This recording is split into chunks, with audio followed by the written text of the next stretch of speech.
Hi everyone. I've seen quite a few instructables with people talking about inserting a Raspberry Pi into an RaspiLynx shell and creating a handheld game machine from that. They all look really good. I didn't see any that were actually finished. So this is my instructable to convert an RaspiLynx shell, which is a pretty cool game console from 1989, into a fully fledged SNES, NES, Genesis, PlayStation 1, DOS, you name it, emulation station. So this is how it works. You see, you got the shell here. I bought this off eBay for about $10–15. It didn't work. I didn't try and fix it. I just gutted it. There's loads of space inside. You see, it's a pretty thick box. Took everything out, loads of space. Put a Pi inside. Got a 3.5-inch TFT screen, again from the internet. It was about $15–18. Hooked it up, used retro game to wire the buttons themselves to the Pi. I used Shay Silverman's, let's turn it on, hang on a second. So this is a switch that I put in. So as I was saying, I used Shay Silverman's Pi Play as the emulation block, if you like, is the emulation front end. Let me get the light out of the way. So this is the standard, you saw it going into the standard Raspbian boot up sequence there. Now it's gone into the Pi Play sequence. It's booting up. And there's a few other things. I've written an instructable out here on instructables.com that has all the links to the hardware that I purchased to put it together, and also the software. There's some nice changes to the retro game C program to allow multiple key presses, which I've incorporated into this. There's also some nice Adafruit hardware in here to do things like charging. It's fully chargeable, fully rechargeable. There's also a nice power boost module in here to get the 3.7 volt battery up to 5 volts.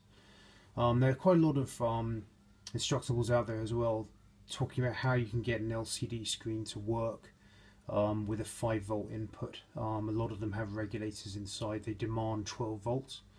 I managed to find one that didn't, and I've linked to that. It worked perfectly well off 5 volts without having to bypass the regulator on the controller.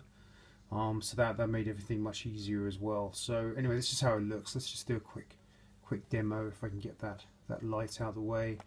Let's go straight over to the PlayStation.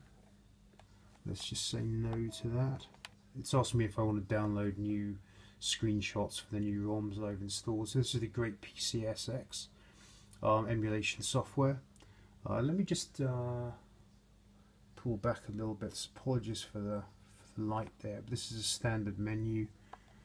Let's just pick a good game. We're going to do Wipeout XL, which is pretty good fun. Looks pretty good. So anyway, as I said, all of the hardware components that I used in here wasn't actually too bad. One of the hardest things I had to do, I didn't understand, was figuring out which cables on the ribbon that came with the links did what, i.e. which button it linked up to, which one was ground, and there's a fellow out there who had kindly already done that work, so I used his work, and I've obviously linked to that as well. So I'm pretty happy that this instructable will give people the absolute full ability to create the full emulation retro arcade box, completely portable inside of a Lynx shell with everything you need. The sound.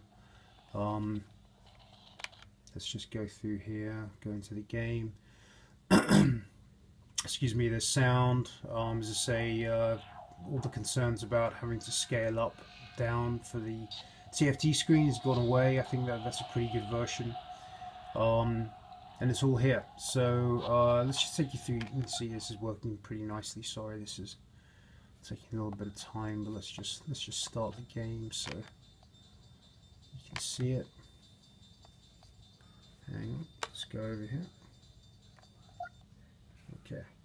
Oops. So yeah, a few extras that I put in. I mentioned the button here. This is just hooked into the power boost, just on off button. And over here is the output for the charger. So it's just a standard mini USB, micro USB that goes in there. So you can see we got Wipeouts playing now, and I don't have enough hands to actually play it, but it's looking pretty nice. Everything works really well. So that's the video. I might do another one just showing a few more games playing, but I'll put all of the details in the actual Instructable on the Instructable site. The links in the YouTube thing. Thanks very much. Cheers, bye.